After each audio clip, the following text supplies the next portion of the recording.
SIIMA 2019 on stage ಆಂಕರ್ಸ್ನ ನಾನು host ಮಾಡ್ತಾ ಇದ್ದೀನಿ ನಿಲ್ಸ್ಕೊಂಡು. It's my pleasure. Welcome to SIIMA 2019. Actually ನಾವೀಗ ಯೂನಿಬಿಕ್ ನಮ್ಮ ಹಿಂದ್ಗಡೆ ಓಡ್ತಾ ಇದೆ. ಯೂನಿಬಿಕ್ ಕುಕೀಸ್ ಒಂದು ಎರಡು ಮೂರು ಪ್ರಶ್ನೆಗಳು ಕೇಳಬೇಕು ಅಂತ ಆಸೆ ಇದೆ.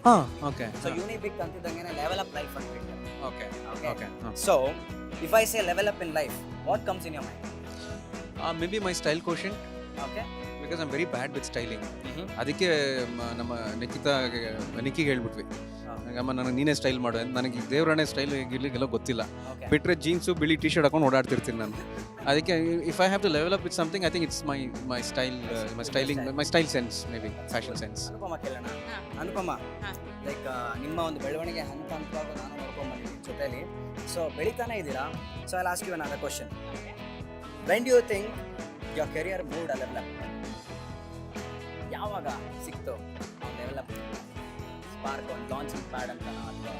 ಇಲ್ಲ ಅಂದ್ರೆ ಇನಿಷಿಯಲ್ ಸ್ಟೇಜಸ್ ಇಂದಾನು ಅಂದ್ರೆ ಎಲ್ಲೂ ಬೀಳಿಲ್ಲ. ಅಂದ್ರೆ ಅದೇ ಸ್ಟೆಪ್ ಬೈ ಸ್ಟೆಪ್ ಹೋಗ್ತಾನೆ ಇದೆ. I think Bigg Boss it changed the career, okay personal life, everything. So yeah. Okay, rapid round question. Rapid fire. ಒಬ್ಬರು ಬಿಟ್ಟು most memorable level up moment in career? Khushi cinema. Khushi cinema why? Because Khushi cinema ಮಾಡೋದಕ್ಕಿಂತ ಮುಂಚೆ ಇದ್ದಿದ್ದು okay, ಇನ್ನು ಆಗೋಯ್ತು ಈ ಹುಡುಗನ ಕತೆ ಆಗೋಯ್ತು ಅಂತ ಹೇಳ್ತಾ ಇದ್ರು. ಸೊ ಹಾಗಾಗಿ ಸರಿಯಾದ ಟೈಮ್ಗೆ ನಮ್ಮ ಪ್ರಕಾಶ್ ಅಣ್ಣ ಬಂದರು, ಖುಷಿ ಸಿನಿಮಾನ ನಿರ್ದೇಶನ ಮಾಡಿದ್ರು, ತೆರೆ ಮೇಲೆ ಬಂತು. ಅದಾದಮೇಲೆ ನನಗೆ ಸಿಕ್ಕಂಥ ಒಂದು ಲೆವೆಲ್ ಅಪ್ ಸಿಚುವೇಶನ್ ಇದೆ, ಲೆವೆಲ್ ಅಪ್ ಮೊಮೆಂಟ್ ಇದೆಯಲ್ಲ, I will never forget that. I will never forget Prakash ಅಣ್ಣ. ಅವ್ರಿಗೆ ಈಗ ಬರ್ತಾರೆ ರಭಸದಲ್ಲಿ, the one thing you would never change about yourself? Myself, ನಗದು ಯಾವಾಗಲೂ. Because that is a best part in me. ನಗ ಚೆನ್ನಾಗಿದೆ ಅಂತ ಅಂತಾರೆ, ಆ್ಯಂಡ್ ನಗ್ನಗ್ತಾ ಇದ್ರೆ ಬೇರೆ ಎಲ್ಲ ಸಿಚುವೇಶನ್ಸ್ಗಳು ಮರ್ತೋಗುತ್ತೆ ಅಂತಾರೆ. ಸೊ ನಗ್ತಾ ಇರ್ಬೇಕು ಯಾವಾಗಲೂ. Super. I will never change that. ನಮ್ಮ ವಿಜಯ್ ನಂಗೆ ಇನ್ನೊಂದು ಸಪ್ರೇಟ್ ಆಗಿರೋದು ಕೇಳ್ಬೇಡ. One thing you want to change in your life, change ಮಾಡಬೇಕು ಅಂತ ಐ ಥಿಂಕ್ ಇಲ್ಲ, ಏನಾಗಿದೆ, 40 ವರ್ಷ ಆಗೋಗಿದೆ. 40 ವರ್ಷನೇ ಏನು ಇನ್ನೇನು ಚೇಂಜ್ ಮಾಡೋದಕ್ಕೆ ಉಳಿದಿಲ್ಲ ನನಗೆ ಆಗಿದೆ. ಸೊ ಇನ್ನು ಚೇಂಜ್ ಮಾಡಕ್ಕೆ ಮನಸ್ಸಿಲ್ಲ ಯಾತನ್ನು, ಹಂಗಾಗ್ಬಿಟ್ಟಿದೆ.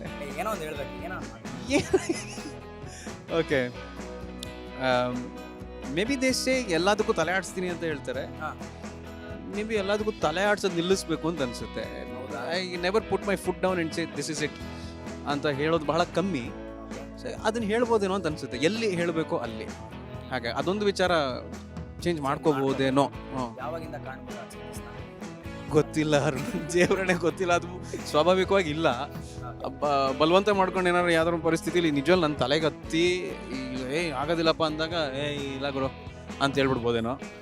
ಇಲ್ಲ ಅಂದರೆ ಏನಕ್ಕೆ ಹೇಳ್ಬೇಕು? ಆಯ್ತು ಬನ್ನಿ, ನಗ್ನಗ್ತಾ ಇರೋಣ, ಕೆಲಸ ಮಾಡೋಣ, ಖುಷಿಯಾಗಿರೋಣ ಅನ್ನೋದೇ ಉದ್ದೇಶ ಅಷ್ಟೇ. ನಾನಂತೂ ಒಂದನ್ನ ಚೇಂಜ್ ಮಾಡಲೇಬೇಕಮ್ಮ. ಏನು ಇಸಿದಾಗ ಆಗ್ತದೆ, ಮುಗಿದ ತಕ್ಷಣ ಬಟ್ಟೆ ಚೇಂಜ್ ಮಾಡ್ಕೊಂಡು. Okay, all the very best ನಿಮಗೆ. Thank you so much. Blast ಮಾಡಬೇಕಲ್ಲಿ ಜಮಾಯಿಸ್ಬೇಕು. ವಿಜಯಣ್ಣ ಇದ್ದಾರೆ ಪಕ್ಕದಲ್ಲಿ ಅಂತ ಒಂದು ಏನಂತಾರೆ, ನೀ ಡೈನಮೈಟ್ ಅದು. ಇಲ್ಲಪ್ಪ ನೀವುಗಳು ನಿಜವಾದ ಡೈನಮೈಟ್. ನಾನು ಹೋದ್ಸಲನೂ ಅದೇ ಮಾತು ಹೇಳಿದ್ದೆ. ನೀವು ಮಾಡೋ ಕೆಲಸ ಆ್ಯಕ್ಚುಲಿ ಅನೂನು ಸಿಕ್ಕಾಪಟ್ಟೆ ಕೆಲಸ ಮಾಡ್ತಾರೆ, ಅದೇನು ಹೇಳಬೇಕಾಗಿಲ್ಲ. ನೀವೆಲ್ಲ ನನಗೆ ಇನ್ಸ್ಪಿರೇಷನ್. ಸೊ ಅದೇ ಇನ್ಸ್ಪಿರೇಷನ್ ತೊಗೊಂಡು ಇವಾಗಲೂ ಸ್ಟೇಜ್ ಮೇಲೆ ಹೋಗ್ತಾ ಇದ್ದೀನಿ. ಥ್ಯಾಂಕ್ ಯು ವಿಜಯಣ್ಣ, thank you so much. All the best. ಸಿಗೋಣ ಮತ್ತೆ. All the best. ಎಸ್.